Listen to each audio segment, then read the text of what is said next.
Assalamualaikum warahmatullahi wabarakatuh. Kami dari kelompok 5 ingin mempresentasikan materi tentang laporan laba rugi dan laba ditahan konsolidasi. Lanjut ke materi, izinkan kami memperkenalkan diri kami terlebih dahulu. Nama saya Anggi Puspita Putri. Saya Anissa Ilaisia. Saya Dinda Febrianti. Saya Arvin Sudarmanda. Baik, saya akan menjelaskan tentang laporan keuangan konsolidasi. Merupakan laporan keuangan yang menyajikan posisi keuangan dan hasil operasi untuk induk perusahaan dan satu atau lebih anak perusahaan. Laporan keuangan konsolidasi terdiri dari neraca konsolidasi, laporan laba rugi konsolidasi, laba ditahan konsolidasi, dan arus kas konsolidasi. Selanjutnya tujuannya. Tujuan dari penyusunan laporan keuangan konsolidasi yaitu agar dapat memberikan gambaran yang objektif dan sesuai atas keseluruhan posisi dan aktivitas dari satu perusahaan atau economic entity yang terdiri atas sejumlah perusahaan yang berhubungan istimewa, di mana laporan konsolidasi keuangan diharapkan tidak boleh menyesatkan pihak-pihak yang berkepentingan dan harus didasarkan pada substansi atas peristiwa ekonomi juga. Selanjutnya, metode pencatatannya. Metode pencatatan yang dipakai dalam penyusunan laporan keuangan konsolidasi menggunakan metode biaya dan metode ekuitas. Selanjutnya, kondisi yang diperlukan bagi penyusunan laporan keuangan konsolidasi. Yang pertama, dapat dipastikan bahwa posisi pengendalian masih dikuasai dan tetap akan dipertahankan kelanjutannya atau bersifat permanen. Yang kedua, dapat dipastikan bahwa entitas anak tidak dalam keadaan diorganisasi atau bangkrut. Yang ketiga, dapat dipastikan bahwa laporan keuangan konsolidasian akan merefleksikan posisi keuangan dan hasil usaha setiap entitas yang bergabung secara valid. Selanjutnya adalah laporan laba rugi konsolidasi. Laporan laba rugi konsolidasi merupakan laporan laba rugi yang menunjukkan kondisi keuangan antara perusahaan induk dan anak. Tujuan laporan laba rugi konsolidasi yang pertama untuk menyajikan hasil usaha perusahaan afiliasi sebagai satu kesatuan usaha. Yang kedua untuk menunjukkan hasil usaha perusahaan selama periode akuntansi tertentu. Laba ditahan konsolidasi merupakan laba yang didapatkan perusahaan yang bergabung antara induk dan anak perusahaan. Tujuan laba ditahan konsolidasi yang pertama untuk menunjukkan berbagai pengaruh perubahan hak pemegang saham. Yang kedua untuk menunjukkan berbagai pengaruh perubahan hak pemegang saham. Yang ketiga untuk menunjukkan hak pemegang saham terhadap bagian laba yang didapat perusahaan dengan pertimbangan tertentu sementara tidak dibagikan. Selanjutnya saya akan membahas contoh soal dari materi yang telah dijelaskan sebelumnya. Di sini PT Induk memiliki 100% saham pada PT Anak. PT Induk menggunakan metode ekuitas untuk mencatat investasi saham pada PT Anak. Pada awal tahun 2020, PT Anak membeli dari pasar modal sebesar 500.000 obligasi PT Induk seharga 475.000. Total obligasi yang diterbitkan oleh PT Induk adalah sebesar 5 juta dengan bunga 11% per tahun. Jatuh tempo pada tanggal 31 Desember 2020. Adapun data lainnya yaitu penjualan pada PT Induk sebesar 50 juta dan pada PT Anak sebesar 9.500.000. Pendapatan bunga obligasi pada PT Anak sebesar 80.000. Beban operasi pada PT Induk sebesar 7.500.000 dan pada PT Anak sebesar 1.500.000. Beban pokok penjualan pada PT Induk sebesar 15 juta dan pada PT Anak sebesar 3 juta. Beban bunga obligasi sebesar 550.000.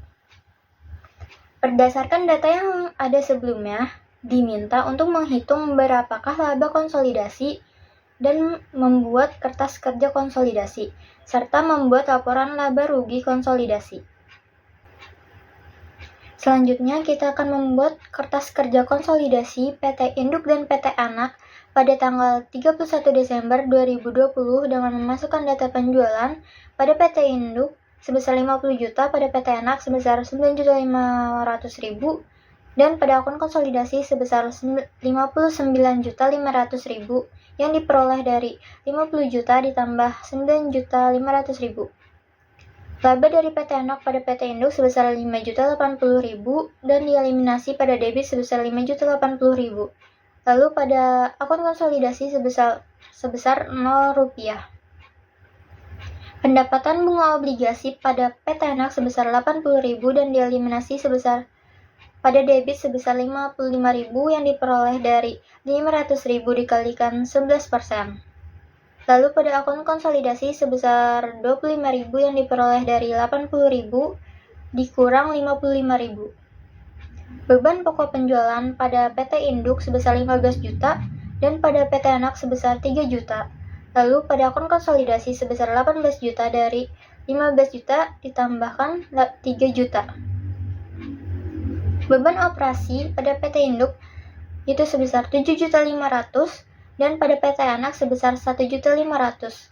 Lalu pada akun konsolidasi sebesar 9 juta yang diperoleh dari 7.500.000 ditambahkan 1.500.000. Lalu beban bunga obligasi pada PT Induk sebesar 550.000 yang dieliminasikan pada kredit sebesar 55.000 yang diperoleh dari 500.000 dikalikan 11%. Lalu pada akun konsolidasi sebesar 495.000 yang diperoleh dari 550.000 dikurangkan 55.000.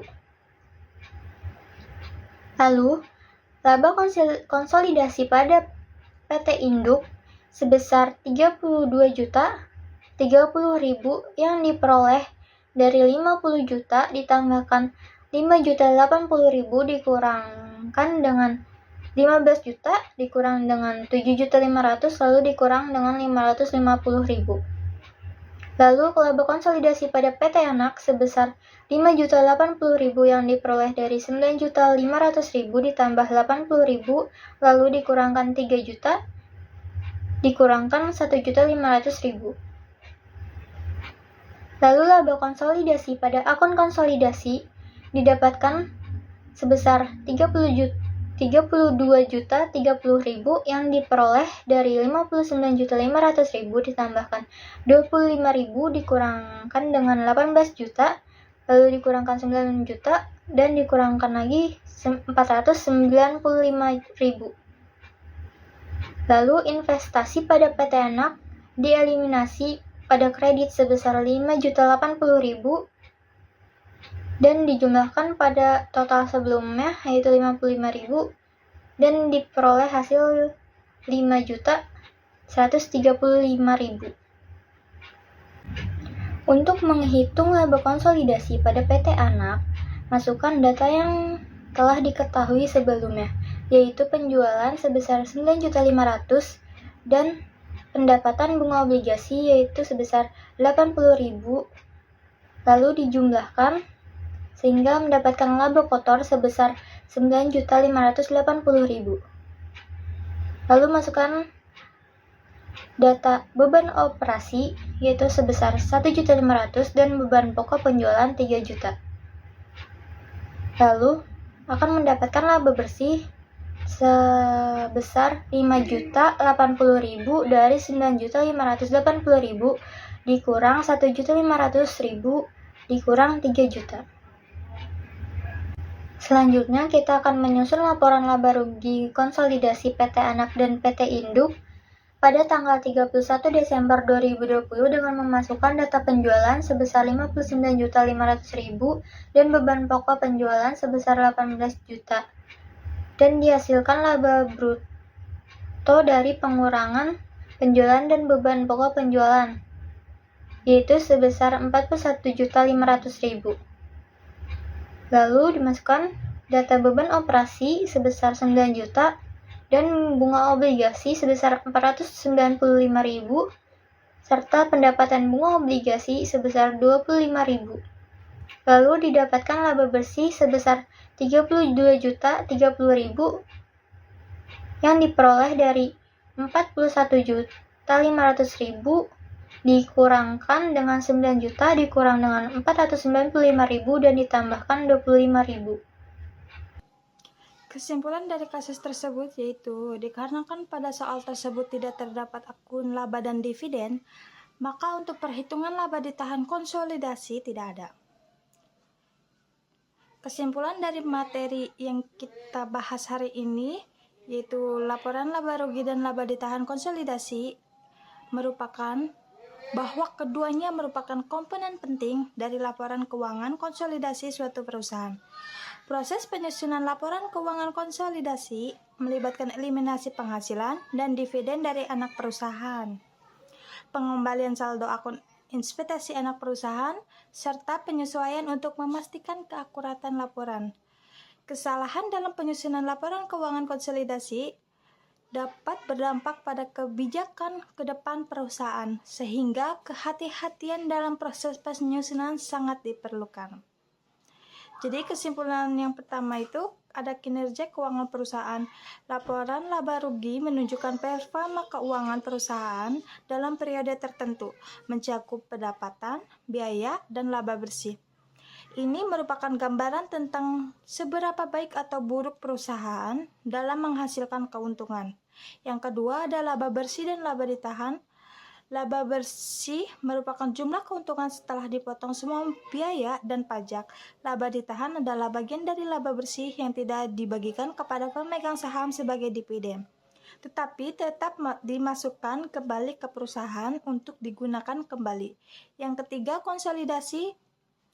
Jika laporan laba rugi dan laba ditahan bersifat konsolidasi, ini berarti laporan tersebut menggabungkan data keuangan dari perusahaan induk dan anak perusahaan atau subsidi untuk memberikan gambaran yang lebih lengkap tentang performa grup perusahaan secara keseluruhan. Yang keempat, analisis kinerja. Kesimpulan dari laporan ini dapat digunakan untuk mengevaluasi kinerja keuangan perusahaan dari waktu ke waktu, membantu manajemen dalam membuat keputusan strategis dan memberikan informasi kepada investor dan pemangku kepentingan lainnya tentang keberhasilan perusahaan dalam mencapai tujuan keuangan mereka. Dengan demikian, laporan laba rugi dan laba ditahan konsolidasi memberikan gambaran komprehensif tentang kesehatan keuangan perusahaan dan efisiensi penggunaan sumber daya. Sekian presentasi dari kelompok kami. Semoga materi yang kami presentasikan bermanfaat. Kurang lebihnya mohon maaf. Wassalamualaikum warahmatullahi wabarakatuh.